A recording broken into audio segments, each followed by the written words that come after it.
வணக்கம் நண்பர்களே. அரசு ஊழியர்கள், ஆசிரியர்கள் இவர்கள் எல்லாத்துக்கும் புதிய ஓய்வூதிய திட்டம், பழைய ஓய்வூதிய திட்டம் என்னெல்லாமோ அனௌன்ஸ் பண்ணி ஓய்வூதிய திட்டங்களை முதலமைச்சர் ஸ்டாலின் இன்று அறிவிப்பு வெளியிட்டிருக்கிறார்.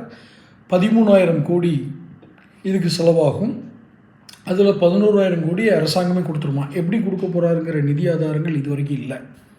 அது ஒரு பக்கம். இப்போ இந்த பழைய ஓய்வூதிய திட்டத்தை கேட்டு போராடினது அரசு ஊழியர்கள். கிட்டத்தட்ட லட்சக்கணக்கான அரசு ஊழியர்கள் இருக்காங்க. அதில் சில அமைப்புகளை சேர்ந்தவங்க போராடினாங்க. அவங்களுக்கு கிடைச்சது மகிழ்ச்சி. தூய்மை பணியாளர்கள் அவங்களும் போராடினாங்க. ரோட்டில் ஓடி உருண்டு அறிவாலயத்தில் போய் நின்று இவர் மாநகராட்சி கமிஷனர் வீட்டு முன்னாடி போய் நின்று இப்படியெல்லாம் போராடினாங்க. அவங்க கேட்டது ஊதியம், ஓய்வூதியம்லாம் அதுக்கப்புறம் ஊதியம். அவங்க போராட்டம் பல மாதங்களாக நடந்துகிட்டு இருக்கு.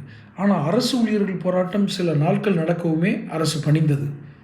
இவர் பயந்து போய் கொடுத்தாரா, ஒரு அக்கறையில் கொடுத்தாரா அப்படிங்கிறது நமக்கு தெரியலை, யார் அரசு ஊழியர்களுக்கு ஓய்வூதியம் கொடுத்தது. ஆனால் தூய்மை பணியாளர்களுக்கு இதுவரை பதில் சொல்லவில்லை. தூய்மை பணியாளர்களை ஸ்டாலின் சந்திக்கவில்லை. அவர்களுடைய குறைந்தபட்சம் தனியார் மயமாக்காதீர்கள். அவங்க ஊதியம் கூடுதலாக கேட்கறது கூட அது கேட்டாங்களா, இல்லை கேட்டால் அது கொடுக்கறதுக்கு ரெண்டாவது கருத்து இருக்கலாம். அதெல்லாம் ஒரு பக்கம்.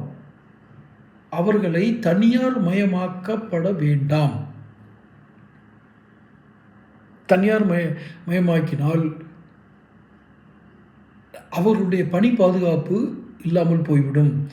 இதை இப்போது அரசாங்கம் கவனிச்சதா இல்லையா? அப்போ தூய்மை பணியாளர்கள் எண்ணிக்கை குறைவாக இருக்கிறதுனால அது ஒன்றும் பெரிய ஓட்டு இல்லைன்னு நினச்சி விட்டாங்களா? இல்லை அரசு ஊழியர்கள் என்பது மாநிலம் முழுவதும் பரவி இருக்கக்கூடிய ஒரு வாக்கு வங்கி. தூய்மை பணியாளர்கள் அப்படி தான் மாநிலம் முழுவதும் இருக்கவங்க தான். ஆனால் போராடுறது சென்னையில் மட்டும்தான். மற்ற மாவட்டங்கள்லேருந்து ஒரு சத்தம் இல்லை. அப்போ நான் என்னமோ அவங்க தூய்மை பணியாளர்களுடைய இதை போய் தூண்டி விடுறேன்னு அர்த்தம் இல்லை. ஆனால் மிக அதிகமாக சத்தம் எழுந்தால் அவர் காதில் போய் விழுகுது. யாருக்கு? ஸ்டாலினுக்கு.